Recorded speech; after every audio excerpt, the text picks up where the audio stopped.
in DC. So, Asia's become very far, but there's still one thing that we need to improve on. At the comedy clubs, whenever I see a group of Asian people, I get really excited. I'm like, Asians in the house, make some noise! And then sometimes they go, I go, no, Asians in the house, make some noise! And like a lot of times, I see like Asian girls in LA, and they're very beautiful, but sometimes their teeth are really messed up, and I'm like, wow, like you spend a lot of money on your bust, but why not your teeth? You spend a lot of money on your chest, but why not the crest? And sometimes I've seen like really beautiful Asian girls, and I'm like, Asians in the house make some noise. They're like, I'm like, whoa. And so we still have a long way to go in terms of being loud at comedy clubs. I'm always trying to get Asian people to be louder, and I realized.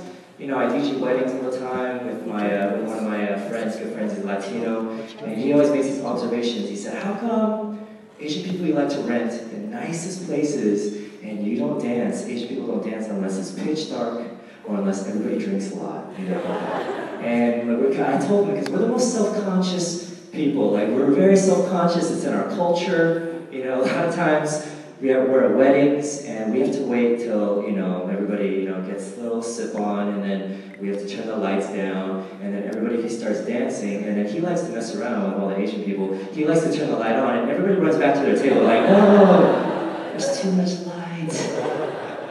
We're very self-conscious people, we're very self-conscious. And, at weddings, too, he noticed that Asians are the most giving, considerate, passive-aggressive people on earth. And I said, you're right. And I have to explain, for people who don't know, we're very unselfish, passive-aggressive people. Like if we're sitting with a group of people eating and there's one last piece of food, we don't take that piece of food. It's rude to take that last piece of food, so we cut it in half, and in half, and in half. It used to be a big piece of tofu, now it's the size of rice. And then we leave it there for 5 minutes. And then finally someone at the table takes it, and everybody's thinking, selfish, man. Selfish. Well, we're taught to offer to pay, right? Like, I'll pay. It's like rude not to offer to pay. Like, our parents teach us, offer to pay, so I'll pay. I remember our parents used to elbow other parents, like, I'll pay. It's rude not to offer to pay, so the first time, I took out my non-Asian friend, and I was like, hey, I'll pay. He was like, thanks. I was like, oh. I thought there was going to be one counter offer, but I guess you're selfish. So I've been hosting a show called Kollaboration for 10 years. It's Asian talent shows across the nation, and back in the day, it's before Forest Movement, Asian rappers used to come out, and they used to be like, put your hands up, put your hands up, put your hands up. And sometimes we'd have 2,000 Asian people and not a single hand in the air. They're like, put your hands up, and all the Asian people are like, I don't want to be the only one.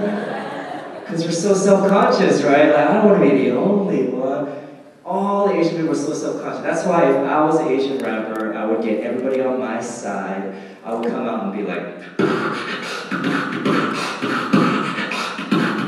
if you're feeling me, sit still. If you're feeling me, sit still. Just breathe. Blink, stare, and think. Keep your hands down, keep your hands down, keep your hands down, keep your hands down. Yo, 1, 2, 3, into the forward. If you think I'm the best, just breathe through your nose, breathe through your mouth, breathe some air. To me, that's the same as your hand in the air. Is your hand in the air, no, it's down by your side. That's how I know you're feeling my rhyme. When I do nothing, you do nothing.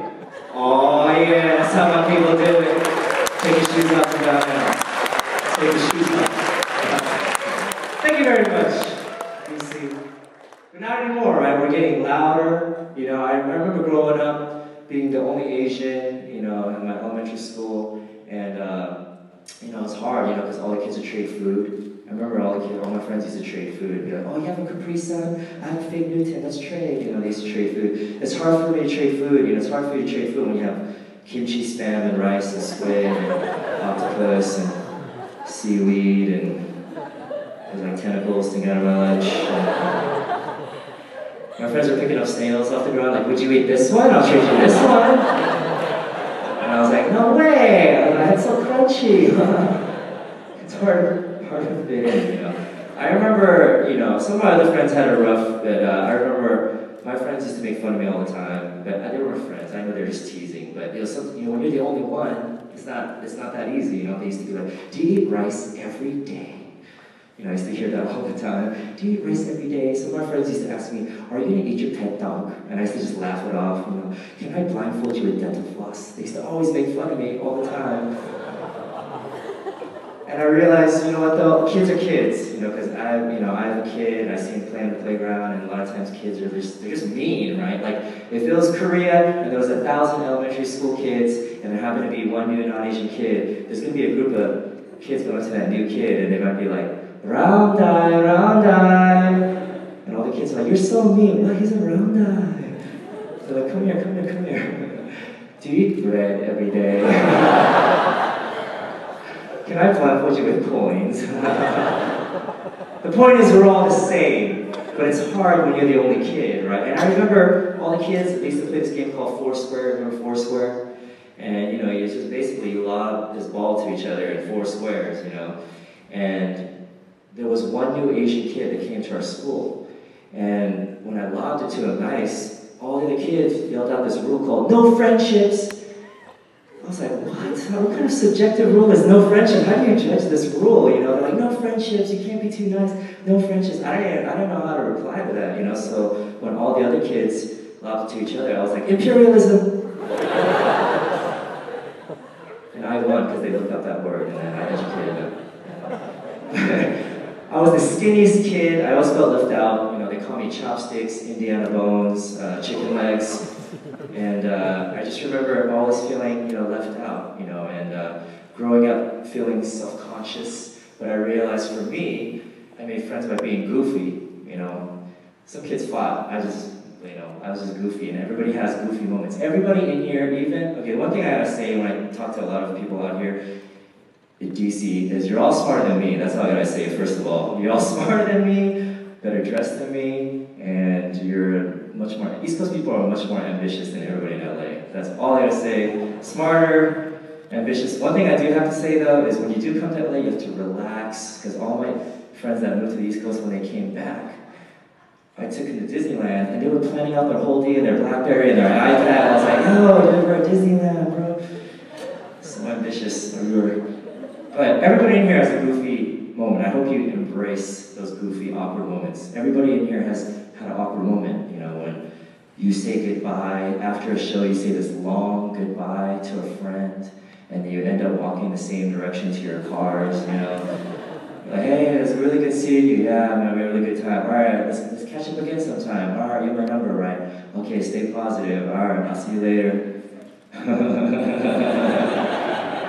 We park this way too.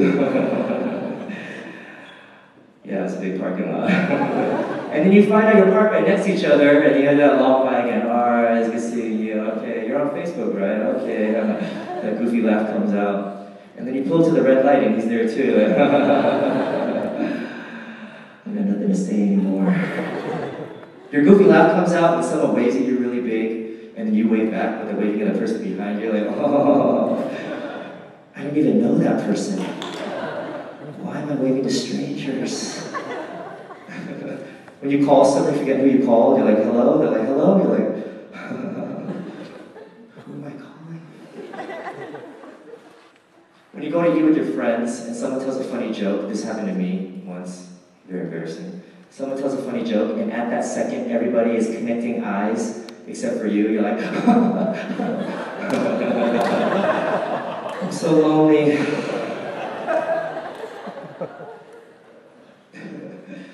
But it's good to be goofy, right? You have to be goofy. You have to, show our funny side a lot, My son shows me all the time. I have a 2-year-old boy. He's everything to me. My last name's Kim. When I wanted to name him, I really wanted a leader, so my first choice was Martin Luther Kim. That was my first choice. And I thought that was genius. But somebody at my house was like, "Oh, that's a lot of pressure. Why would you do that?" So my second choice was Abraham Lincoln Kim. That was my second choice. And my wife was like, "That's a lot of pressure. Why do you want to do that?" So, we named him Solomon, because Solomon in the Bible is the wisest king. And he also had many wives, so I'm hoping he's going to be a very attractive Asian man when he grows up. Because growing up, Asian men were not viewed as attractive. You know, some people make allusions to Asian men. I'm sure a lot of non-Asian women don't have Jackie Chan posters on their wall. And you know, growing up, I never saw Asian men in underwear ads just hanging out. You know, but for the first time in LA Times, I finally saw an Asian man in an underwear ad. But it was kind of weird because there was a white male standing like this, and on the other side was African American male standing like this, and the Asian guy was standing in the back like this. Like, why are you crouching and his like crouching tiger, hidden dragon in the back? What's this position?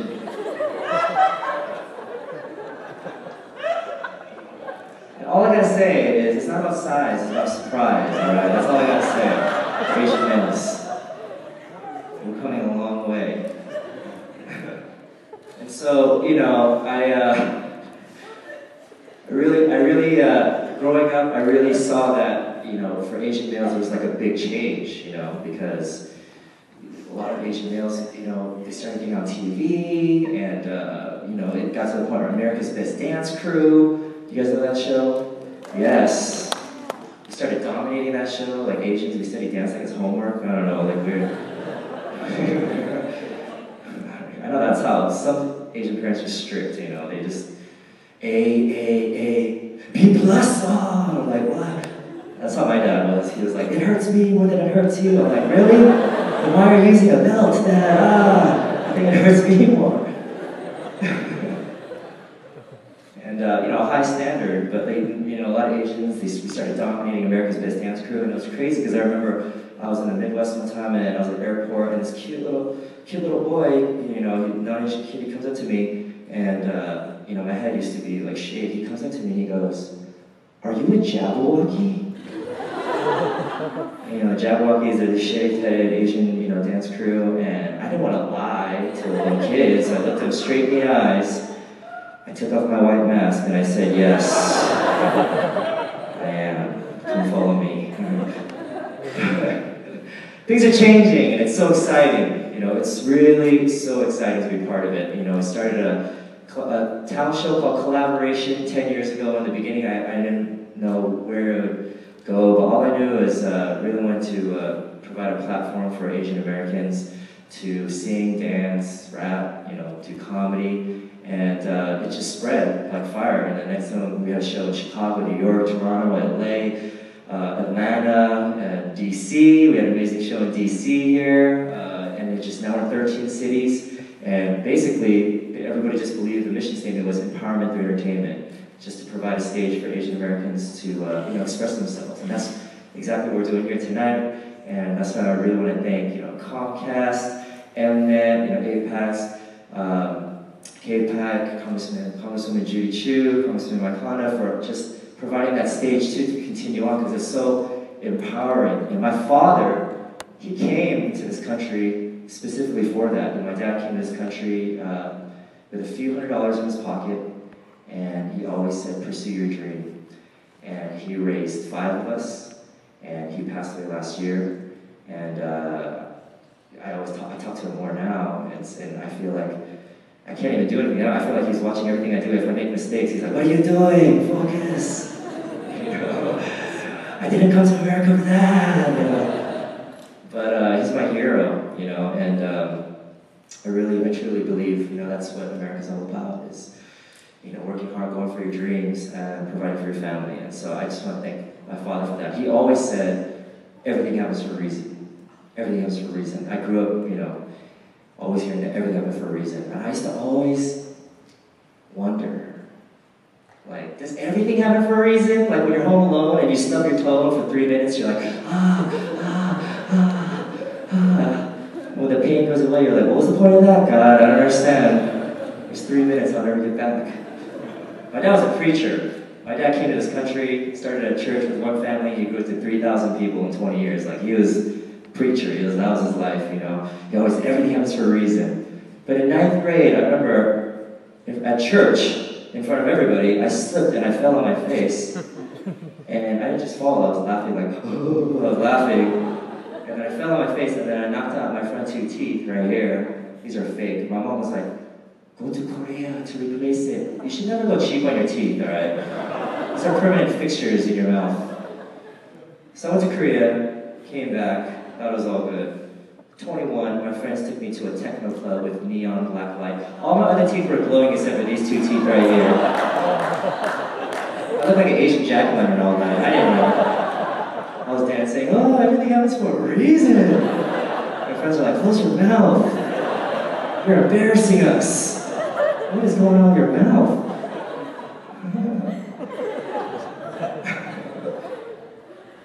Does everything happen for a reason? I always wonder about that, you know? Like, I remember the story in 1957, 53 or 57, you can Google this. At a Philadelphia Phillies game, a foul ball hit a woman in the face, and she had a bloody nose, everything, and everybody's like, oh, are you okay, everything?